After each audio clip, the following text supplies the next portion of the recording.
वाली में बैठ गए। अली जफर साहब, बाबर अवान साहब और सलमान अकरम राजा साहब, और जो खान साहब ने बातें की हैं, बहुत सारी चीज़ों का हमें पता नहीं था।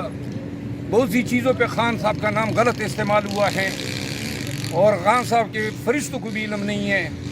और इसके अलावा बड़ी मुफीद हमारी बातें हुई हैं।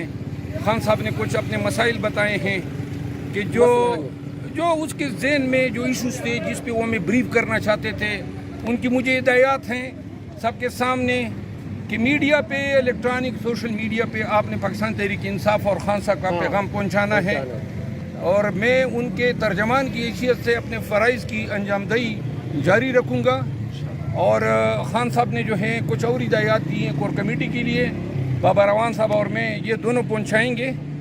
केपी में कन्वेंशन इनेकाद कराने का उन्होंने हुक्म दिया है कि केपी को प्रोसीड करना चाहिए, और बहुत सारी बातें मैं इस पे अपने दफ्तर में। सर थोड़ा सा ये बताइएगा, खान साहब शिफ्ट हो गए हैं डयाला जेल में, तो उनको कहते थे बी क्लास दी गई है, लेकिन अब सुना दोबारा सी क्लास दी गई है। कोई बी क्लास नहीं दी गई है, सी क्लास दी गई हैं।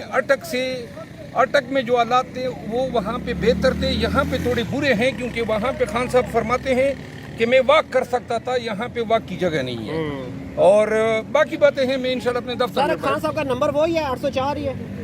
नहीं, अभी तो मैंने कैदी का नंबर नहीं पूछा है। अच्छा, लेकिन मैंने 2-3 जो सिक्योरिटी और जो मैट्रेस और खाना पीना, टीवी आज इनको 5 बजे तक मिल जाएगा। अच्छा सर, हम असल में उधर से ट्रैवल कर गए, रास्ते में हमारा बाइक भी पंचर हुआ है। थोड़ा सा हमें भी थोड़ा सा बता दे, कोई थोड़ी सी बात जो बताना चाह रहे हैं आप, थोड़ा सा। और मेरे दफ्तर पहुंचे ना, हम पहुंच रहे हैं वापस आपके पीछे ही, तो मैं अपने इंतजार करूँगा।